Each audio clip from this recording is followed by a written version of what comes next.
Police ટીમની મહેનત, અધિકારીઓનો પાઠપુરાવો અને ટેકનિકલ જે સાયન્ટિફિક એવિડન્સીસ છે એ શું કરી શકે એનું ઉત્તમ ઉદાહરણ રાજકોટ શહેર ક્રાઇમ બ્રાન્ચ એસઓજી એમને પૂરું પાડ્યું છે. 2018માં એક નાના બાળકનું માથું મળ્યું હતું નદીમાં, ધડ વગર હતું. 8 વર્ષ સુધી પોલીસ જવાનો સતત મહેનત કરતા રહ્યા અને 2025માં અમને પહેલી લીડ મળી કે એક જે એસઓજીની ટીમ એસટીની ટીમ છે, જ્યારે એક જગ્યા રેડ કરવા ગઈ એમને ઇન્ફોર્મેશન મળી હતી કે એક લેબર કોન્ટ્રાક્ટર છે એ નાના બાળકોને બાંગ્લાદેશ અને વેસ્ટ બેંગોલથી લઈ અહીંયા ચાંદી બજારમાં એમના પાસે મહેનત કરાવે છે, બાળમજૂરી કરાવે છે. જ્યારે એસઓજી અને એસટીઓની ક્રાઇમ ટીમ ગઈ ત્યારે એમને એક આરોપી મળ્યો, એમનું નામ અજમત મોલા હતું. અને જ્યારે બાળકોના ઇન્ટરવ્યૂ કર્યા પછી ખબર પડી કે બહુ ત્રાસ આપતો હતો, બહુ એમને પરેશાન કરતો હતો અને છોટી છોટી બાબતમાં એમને મારતો હતો. એમની એમો એ હતી અજમત મોલાની. એ બેંગોળમાંથી એમના પેરેન્ટ્સને કહી 8,000 રૂપિયા, ફક્ત 8,000 રૂપિયા આપી બાળકોને અહીંયા લઈ આવતો હતો અને એમને બહુ મહેનત કરાવતો હતો, ત્રાસ કરાવતો હતો અને બાળમજૂરી કરાવતો હતો. એના સાથે સાથે એ છોકરો ભાગી ન જાય એ માટે એને વિવિધ પ્રકારના ત્રાસ આપવામાં આવતા હતા અજિત મોલા દ્વારા. અને જ્યારે ઇન્વેસ્ટિગેશન કર્યું અને કડક પૂછપરછ કરી ત્યારે અજિત મોલાએ કન્ફેસ કર્યું હતું કે હું એક છોકરાનું મર્ડર કરી નાખ્યું છે, પણ મર્ડર ક્યાં કર્યું, કેવી રીતે કર્યું એ કબૂલતો નહોતો. પણ ક્રાઇમ બ્રાન્ચ એસઓજી અને એસટીઓની ટીમે સખત મહેનત કરી. લગભગ 30થી 35 રાજ્યોના સીઆઈડી ક્રાઇમના મદદથી જે પણ 7 થી 15 વર્ષના બાળકો છે એમના ડેટા એમને ભેગા કર્યા.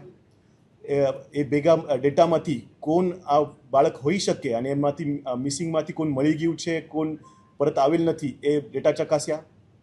એ ઉપરાંત એમને જે ક્રેનિયલ સુપર ઇમ્પોઝિશન છે, જે ફેસ રિકન્સ્ટ્રક્શન એમને કહે છે, એ ટેકનોલોજીને યુઝ કરી એને ફ્રેશ જે ચહેરા છે એને રિકન્સ્ટ્રક્શન કરવામાં આવ્યું અને એને ફેશિયલ રેકગ્નિશન ટેકનિકથી સરખામણી કરવામાં આવી. ત્યારે લગભગ અમને ખબર પડી ગઈ હતી 2026ના શરૂઆતમાં કે જે છોકરો જે બોડી મળી હતી 2018માં એ જ છોકરો એ ગુમ થયેલો છોકરો છે, બેંગોલમાંથી આવ્યો હતો. અને લગભગ જે 20 છોકરાઓ આવ્યા હતા બેંગોલથી, એમાંથી એક છોકરો મિસિંગ હતો, એની જ બોડી હશે એવું અમને પાક્કું ખબર પડી ગઈ હતી. પછી 2018માં જે સેમ્પલ લીધા હતા એમાંથી જે ડીએનએ એક્સટ્રેક્શન હતું એ બહુ ડિફિકલ્ટ હતું. પણ એફએસએલ ટીમનું હું વિશેષ આભાર માનું છું, કેમ કે એમને જે એફબીઆઈ ટેકનોલોજી યુઝ કરે છે એ ટેકનોલોજી યુઝ કરીને ડીએનએ એક્સટ્રેક્શન કર્યું હતું અને ડીએનએ એક્સટ્રેક્શનમાંથી એ છોકરાનું એના પેરેન્ટ્સ સાથે ડીએનએ મેચ થઈ ગયું હતું. તો એ ખબર પડી ગઈ હતી કે એ છોકરો જે મરી ગયું હતું એ બંગાળમાંથી આવ્યું હતું અને એક જે 20માંથી એક મિસિંગ છે એ છોકરો હતો. એના પછી અજમત મોલાની વિશેષ પૂછપરછ કરતા એને કબૂલ્યું હતું કે એ છોકરો મસ્તી કરતો હતો અને પરત જવાની પૈસાની માંગણી કરતો હતો પરત જવા માટે. એટલે ગુસ્સો કરી એને બહુ માર્યો હતો અને મારતા મારતા મરી ગયો હતો. પછી મેં એક કોથળામાં ભરવાની કોશિશ કરી હતી, પણ આખી બોડી કોથળામાં ન આવતા એને ધડથી જે શરીરથી એ માથું જે અલગ કરી નાખ્યું હતું. અને બીજું પણ એનું પર્પઝ હતું કે માથું અને ધડ અલગ થઈ જાય તો બોડીની ઓળખાણ ન થાય અને કોણ મર્ડર કર્યું, કોનું મર્ડર થયું એ ખબર ના પડે, એના માટે એને એ કૃત્ય કર્યું હતું.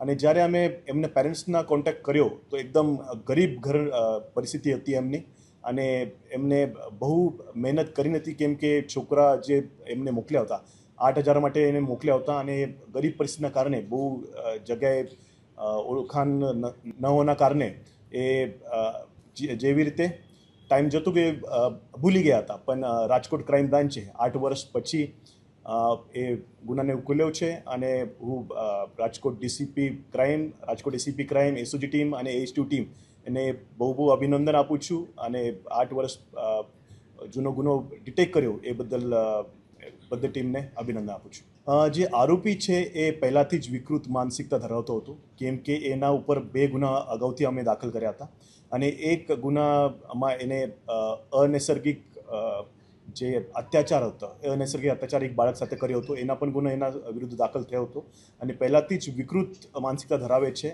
અને એ શાનને છરી વડે માર્યું છે કે સ્ટીક વડે માર્યું છે એનું ઇન્ટરોગેશન ચાલુ છે અને વધારે ઇન્ફોર્મેશન મળશે તમને આપવામાં આવશે.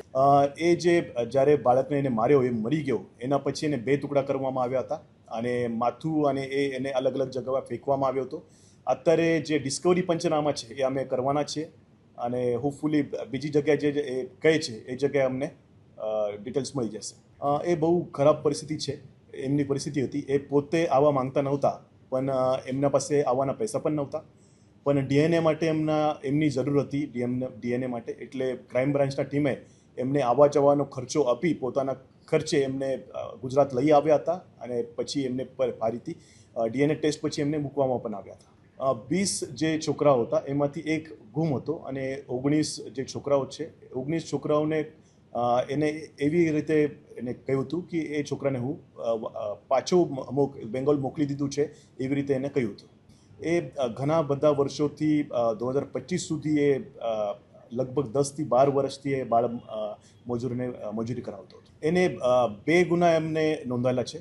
એક બોન્ડેડ લેબરનો જે કેસ છે એ બેંગાલમાં એમને નોંધાયેલો છે અને એક જો પોક્સોનો કેસ છે, જે અનૈસર્ગિક જેને વ્યવહાર બાળક સાથે કર્યો હતો, એના માટે એક ગુનો આપણે રાજકોટ સિટીમાં દાખલ થયેલો છે. ઘટના સમયે બાળકની ઉંમર 14 વર્ષની હતી, 2018માં. રાજકોટ એ પોતે રહેતો હતો એમના સાથે અને રાજકોટમાં જ 20 છોકરાઓ એને લાવ્યા હતા, અલગ અલગ છોકરાઓ એને લાવ્યા હતા અને એમાંથી 19 છોકરાઓ ક્રાઇમ બ્રાન્ચે તે વખત મુક્ત કરાવ્યા હતા અને એક બાળક જે હતું તો મિસિંગ હતું. ડીએનએ રિપોર્ટ સૌથી પહેલાં તો એક્સ્ટ્રેક્શનમાં જ બહુ એમને તકલીફ પડતી હતી. જે નોર્મલ ટેકનિક હતી એનાથી ડીએનએ એક્સ્ટ્રેક્શન થતું નહોતું, પણ સ્પેશિયલ રિક્વેસ્ટ કરી જે અમારા એપીએસએલના સાહેબ છે, સંઘવી સાહેબ, એમને સ્પેશિયલ રિક્વેસ્ટ કરી એ એડવાન્સ ટેકનોલોજીથી એક્સ્ટ્રેક્શન કરવામાં આવ્યું હતું અને રિપોર્ટ લેવામાં આવ્યું હતું. ટ્રાન્સફર વોરંટથી તો એને લઈ આવ્યા છે. હવે રિમાન્ડ જે છે કોર્ટમાં એમને પ્રોડ્યુસ કરવામાં આવશે અને મેક્સિમમ રિમાન્ડ એમનું માંગવામાં આવશે. અમારી ડ્રાઈવ લગાતાર ચાલુ જ છે, બોન્ડેડ લેબરની પણ ચાલુ જ છે અને બાંગ્લાદેશી નાગરિકોની પણ 5-6 દિવસ પહેલાં થઈ હતી અને લગાતાર અમારી મહેનત ચાલુ જ રહેવાની છે. અને 2022માં પણ અમારું એક અનડિટેક્ટ મર્ડર છે, એના ઉપર પણ અમે આપણી મહેનત કરી રહ્યા છીએ.